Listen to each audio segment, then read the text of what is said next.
You don't believe in no fate. Every day digging the grave. Step in the pit with the snakes. City of dreams, city of... Hello and welcome to this, the very first episode of Night City Wire, a brand new series from us at CD Projekt Red where we'll be talking about all things Cyberpunk 2077. For today's episode, we'll be starting with a brand new trailer. One of our developers will be joining us to help unpack everything you're going to see. We'll have some news, an announcement about a secret collaboration. We'll be taking a look at some Braindance gameplay and welcoming back our developers just to have a chat about everything you're going to see. But there is one more thing. Media all over the world have been getting hands-on with Cyberpunk 2077, and when this episode finishes, you'll be able to go and check out exactly what they thought. So, let's get started. It is time to take a look at our brand new trailer, and after that, our lead quest designer Pavel Sasko will be joining us, because I've got a feeling you're going to have a few questions after watching this. So, let's take a look.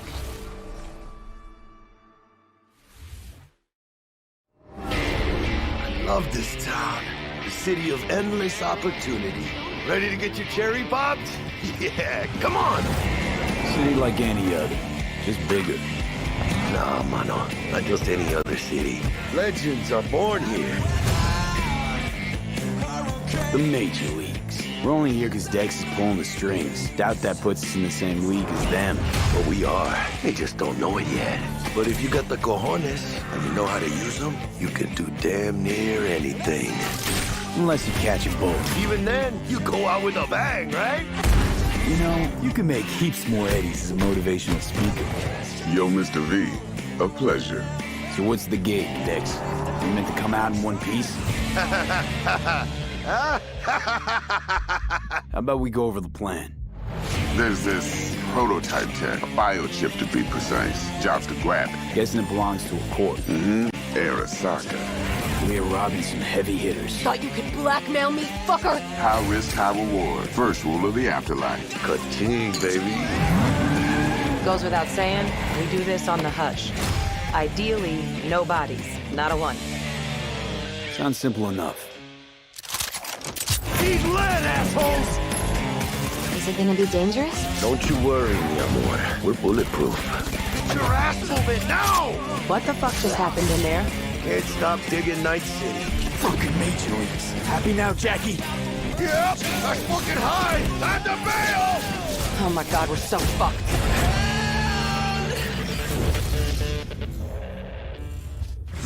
Dex, what the fuck? Dream risky, V. And you, who are you? Fuck.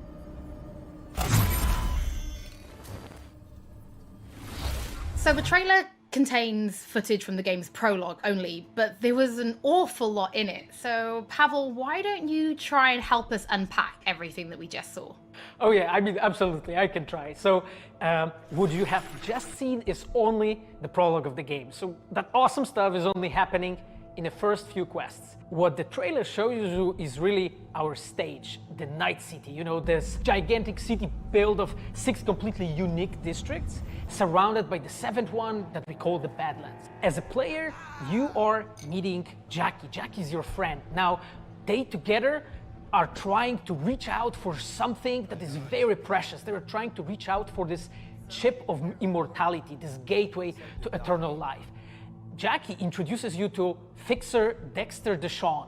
He's a very important person in the social ladder of Cyberpunk. He is able to provide the player with various jobs and contracts to be able to gather money, to be able to modify their bodies, push themselves to the limits, to put their hands on the chip. But as you can expect, not everything goes as planned, and but to see it, you will have to play the game. There are an awful lot of really cool things in this trailer, and there's a few that I would just love to talk about a little bit more for the people at home. So let's start with talking about a gang called the Mox. Now, we see a few flashes of them in this trailer. I personally think they're really cool and one of my favorites, but can you give us a little bit more information about them? Oh yes, so the Mox is one of the gangs that player is going to interact with throughout the game. The Mox is the gang that has been formed in 2076 after death of Elizabeth Borden. She was called Lizzie. Now, she was an owner of a brothel, and former sex worker, and she was protecting working guys and girls from harassment, from abuse, and the gang is really continuing her mission. And as a player, you are going to interact with that gang, meet multiple different NPCs, and craft your own relationship with them, and understand what they are all about. So earlier on, you did mention a 7th district, a place called the Badlands. Now, we saw a few shots of this in the trailer, but I'd love for you to give us a bit more detail about the district outside of the city walls. Okay, so the Badlands is this like dead, dried out space going around the whole Night City. And as a player, you'll be able to traverse that space in your car or motorcycle. This is a space that is inhabited by the nomads. Nomads are living in different families and they are traveling across that space in convoys made out of the cars and motorcycles.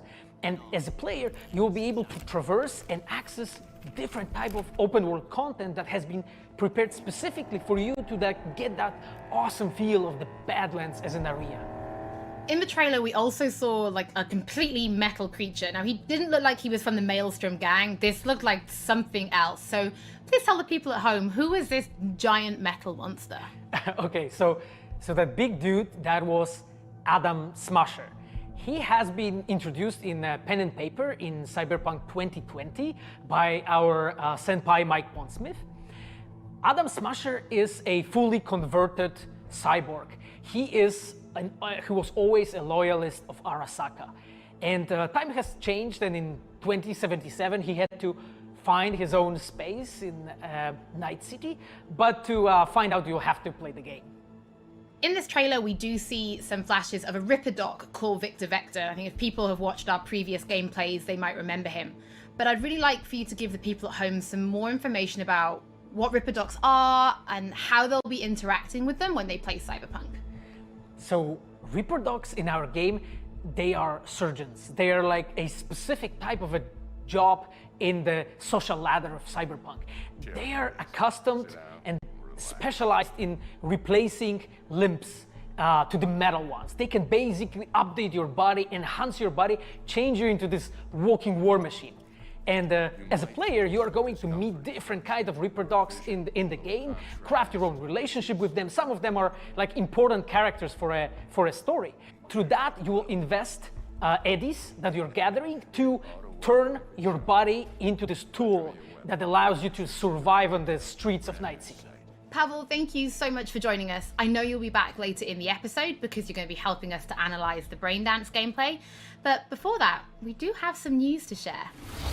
Earlier in the year, we announced that if you pick up Cyberpunk 2077 on Xbox One, you'll be able to play it on Xbox Series X when the console launches. And just in case you missed it, it will be the same for PlayStation players as well. If you pick up Cyberpunk 2077 on PlayStation 4, you'll also be able to play it on PlayStation 5 when the console launches. And that's not all.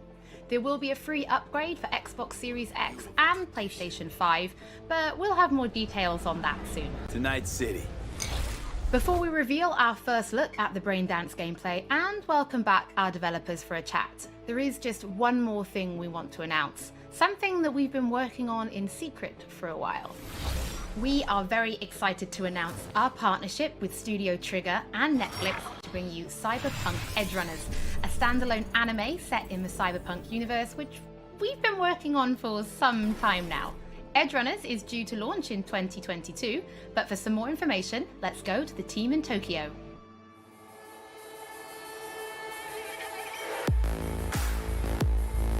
Hi, my name is Saya Elder.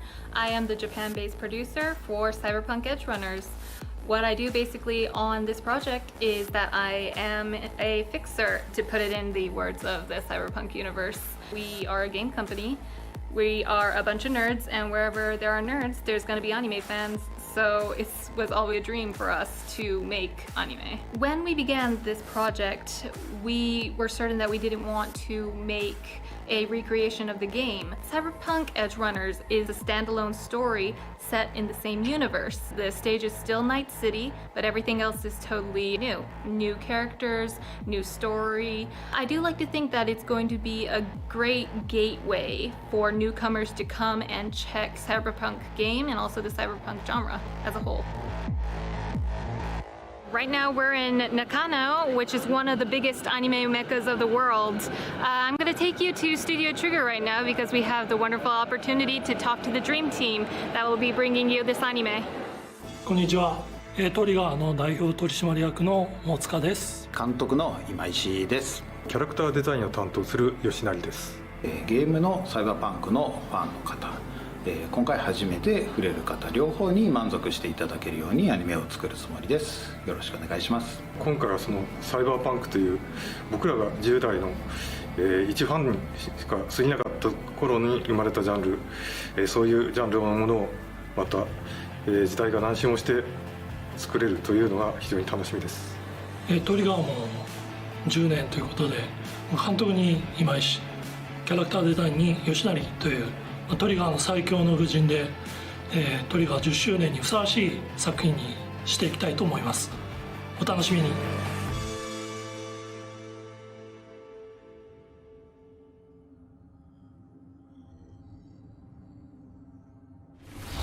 Now it is time to show you some gameplay of Braindance. This is a feature that you'll experience when you play Cyberpunk 2077. Braindance is essentially a recording of somebody else's experience. It allows you to relive their sense of sight, smell, touch, and even hearing, all thanks to a special device.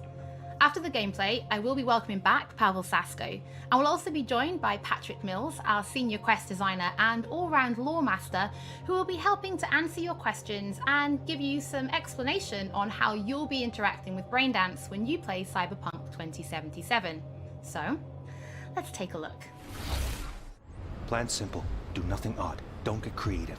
You go in, snatch the cash, get out. And we sell the BD to those psycho freaks from the studio. Got it. And remember, everything on full blast. They'll spot us extra for a wicked adrenaline high. Okay, on you go.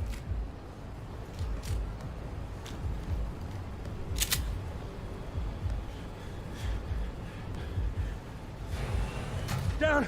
Everybody! On the ground! I want to see you kissing the flooring! Money! Now! Or I will fucking drop you! I swear to God! Well, yeah, hey... now! Before I blow your fucking head off!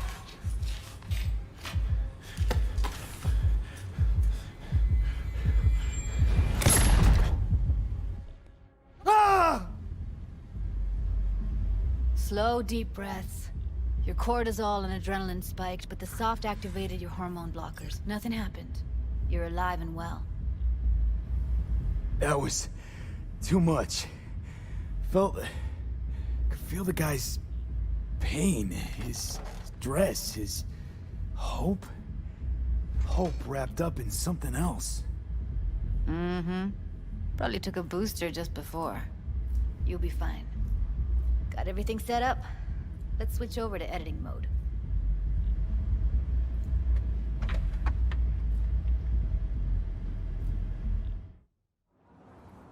I'll sever the link to the BD Roller's sensory array. You'll be able to look around freely. Whole scene's yours. Full cam control in analysis mode, so move around, zoom in and out, whatever else you come up with. Think of it as your own little sandbox. So analysis mode, you control playback. Can even pause when you feel the need. Then you use the editor console to unpause. Try it. Plan simple. Do nothing odd. Don't get creative. You go in, snatch the cash, get out. And we sell the BD to those psycho freaks from the studio. Got it. Dream as hell, right? Well, that's not all. You can speed things up or rewind, whatever you like. Give it a try. Rewind, roll it back to the top. Can I? All good, neat. Now try fast forwarding a bit. Plan simple. Do nothing odd. Don't be creative. You go in, snatch the cash, get out. Okay. You can also reset the recording. That'll take you right back to the beginning. Try it. Now for some fun. This here's why you came in the first place. In analysis mode, you get to view and even scan details of the enviro recorded by the BD Roller. Focus on the heat, the gun this gonk gets from his buddy at the beginning. Now scan it. Plan simple. Do nothing odd. Don't get creative. You go in, snatch the cash, get out, and we sell the BD to those psycho freaks from the studio. And remember, keep before last. As long as I'm leaving tonight. Okay, right here. Excellent. Let's move on. Now heads up. In analysis mode, you can ferret out background noise and conversations if the roller got close enough. This tech records everything, every little detail, even the sights and sounds the roller was never aware of. To see the sources of the recorded sensory signals, switch to the audio layer in the editor. Go ahead and try that now. Okay, good. Now you should see several sound signatures in the store.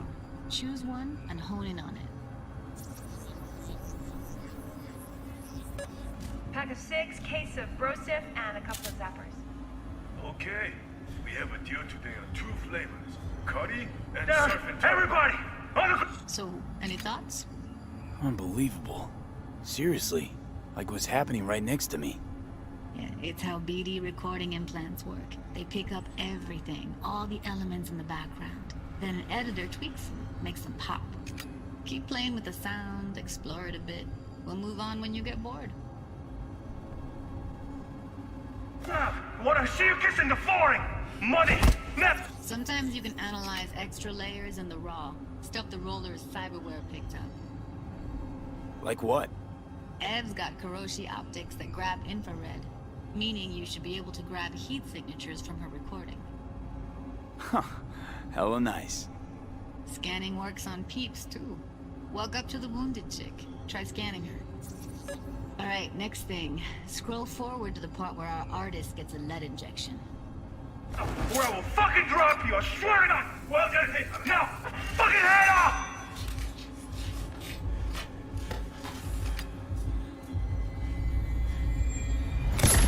See that? They shot him and he never saw it coming.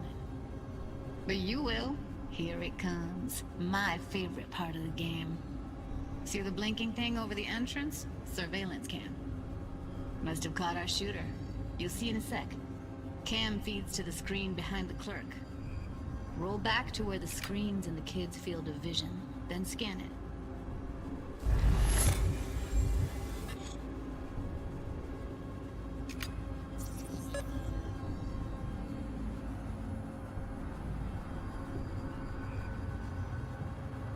His own Chumba shot him. Probably planned to all along.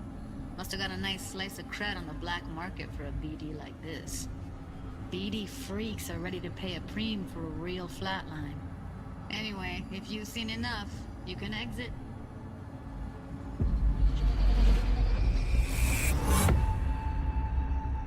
Yeah, it's impressive, right? It's too bad most of the BDs we do here are only good for flogging the log. So Braindance is a pretty big part of the Cyberpunk universe. It's not just something used for adult films. There is an awful lot to it. And there's 2 sides I'd really like you guys to help me explore. First is the lore, so how this actually fits into the universe. And then there's the gameplay side, so how players will be interacting with it. So Patrick, could you tell us more about the lore of Braindance? I would love to. So in the world of Cyberpunk 2077, Braindance was invented way back in the early 2000s at UC Santa Cruz. It was developed as a way of recording a person's experiences and then playing them back for someone else so that they could relive them as though it was happening to them. It was originally used for things like therapy and prisoner rehabilitation, but by 2077 it's become this global media industry, including things like movies, mass entertainment, things like that, video games, some interactive things, and of course adult fare as well. Now, in our game, we deal a lot with black brain dances, or XBDs as we call them, and there are different types of those, but the one that you saw in the trailer just there was a flatliner. Now that's where the person recording it actually dies during the recording, and it's popular with sort of an illicit kind of a thrill, but a mercenary can also use them for various things, and you'll see that in the game, of course. And from the gameplay perspective, we have been working a lot throughout last years trying to figure out the best way how to use the Braindance in the game as a mechanics. So what we have settled on is this Braindance editor mode. As a player, you will be able to run the Braindance in the editor mode and see different clues that have been registered on the peripheral of given actor.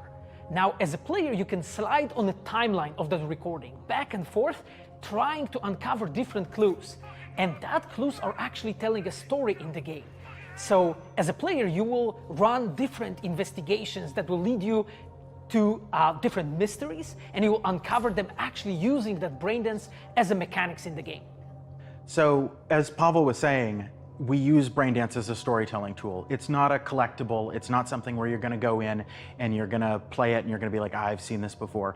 What we use Braindance for is to give you a keyhole into the life of the residents of Night City. And we can explore things like childhood trauma, religion, various philosophical ideas in a way that you might not otherwise experience in a story about a mercenary on the tough streets. So we've tried to talk about some of the aspects that we think the community will find really exciting, but you know, while you're both here, I'd love to know, what is it about Cyberpunk that you guys are really excited for? Patrick, why don't you start?